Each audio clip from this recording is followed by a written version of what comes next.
मी याच्या मागच्या एपिसोडमध्ये पण सांगितलं की मी मराठी बिग बॉस आहे ते एका व्यक्तीमुळे बघायला लागलो, सूरज चव्हाण अर्थातच. याच्या आधीचे एपिसोड मी बघितले नाहीत. त्याचे होस्ट महेश मांजरेकर होते.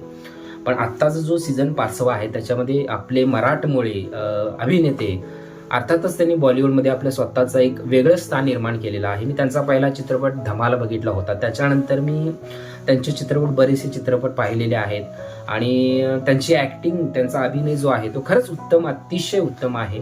आणि त्यांची जी माणुसकी आहे त्यांच्यातून ती खरंच म्हणजे कौतुकास्पद आहे. तुम्ही आता सीझन पाहताय आणि आठवड्याच्या शेवटी काहीतरी ते येतात स्क्रीनवर, असं त्यावेळेला ते जे बोलतात कंटेस्टंट सोबत, ज्या भावनेने बोलतात, त्यांची जी बोलण्याची पद्धत आहे, म्हणजे त्यांच्यापेक्षा जे आता तुम्ही पाहता त्याच्यामध्ये अंकिता आहे, आपला गुलीगत आहे, त्याच्यानंतर डीपी दादा आहे, पॅडी दादा आहे, वर्षा उसगावकर मॅडम आहेत आणि ती निकी तांबोळी वगैरे असे बरेचसे कंटेस्टंट त्याच्यामध्ये आहेत, तुम्ही पाहताय.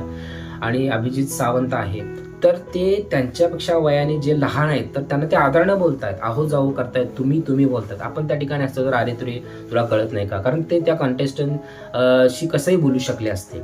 वर्षा उसगावकरांना तर ते आदर देतातच, कारण ते त्यांच्या पेक्षा वयानं मोठे आहेत. अभिनय क्षेत्रातही त्यांनी खूप मोठं नाव केलेलं आहे. स्वतःची एक वेगळी जागा वर्षा उसगावकरांनी निर्माण केलेली आहे. त्यांना ते आदर देतातच. त्याच्यासोबत ते बाकीचे जे कंटेस्टंट आहेत त्यांच्याशी आदरयुक्त बोलतात. तुम्ही तुमच्या लक्षात येईल की ते प्रत्येकाला आहो जाऊच करतायत, ना की अरे तुरे करत. आहो जाऊनच आदरयुक्त त्यांच्याशी बोलतात. हा त्यांच्यातील, रितेश देशमुख यांच्यातील हा जो गुण आहे त्यांना खरंच एका उंचीवर, वेगळ्या उंचीवर नेऊन ठेवतो. म्हणूनच अजून त्या माणसाचे पाय जमिनीवर आहेत. खूप मोठं यश त्यांनी संपादन केलेलं आहे. जसं त्यांनी बॉलिवूडमध्ये केलं तसंच मराठी चित्रपटामध्ये केलेलं आहे. लवकरच आपण त्यांची बायोग्राफी, त्यांची जीवनशैली लवकरच आम्ही घेऊन येऊ. आणि नक्कीच बिग बॉस बघत जा. तुमच्या आवडत्या कंटेस्टंटला जिंकवण्याचा नक्की प्रयत्न करा.